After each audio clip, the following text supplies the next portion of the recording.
Hi friends, this is Pastor Lucas Pin and this is your snack for the journey. And this week we're walking through the book of Exodus. It's a beautiful book. It's the second book in the Bible, written by Moses and with a lot of great stories. And we don't have time to go to all the details and all the stories because it's a lot. So I pick just a few verses in this book just to share with you, to give you a little taste of the book of all important messages of this book, and I'd like to share with you. Today we're going to see a very interesting story. It's still in the beginning, God talking to Moses, calling him to free the people, to go and talk to Pharaoh, the leader of Egypt, and to tell Pharaoh, let my people go. I want them to go, and I have a land for them, a place for them, and they have to worship me, and I want them. And he's calling Moses, and Moses is not kind of convinced that he is the right person for the job.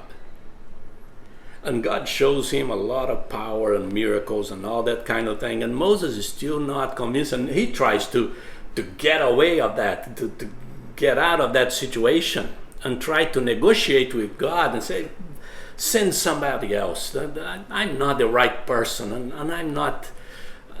And Moses tried everything. And so I want to share with you one of the last things that Moses said to God. Chapter 4, verse 10. Moses said to the Lord, O Lord, I have never been eloquent, neither in the past nor since you have spoken to your servant.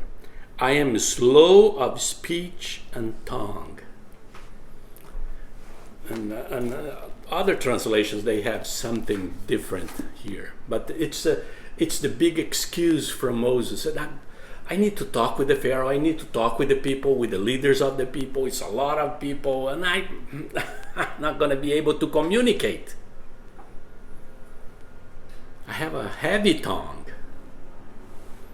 And that is the big excuse. And God said, no, it's you. I'm going to come up with a plan B in the sense that I'm going to have someone to help you with the communication part, but it is you.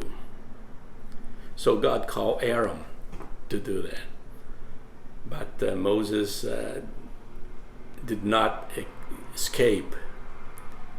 God had a plan for him. God called him.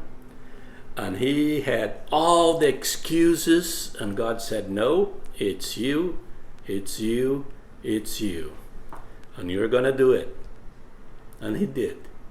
He did a great job. A great job. And I think when I read this text here, I think a few things that come to my mind. First of all, is all the excuse that we have to God. We learned that we're not the first one, right? Moses did that. But sometimes God has something there's a need in the church. You know how to do it. You know that you can do it. And in the kingdom of God, and you have a good excuse. A good excuse. And sometimes God needs to, how do you say here in America, to twist our arms and say, hey, it's you. I want you. You have to do it. Do it. And sometimes God needs to be needs to force a little bit.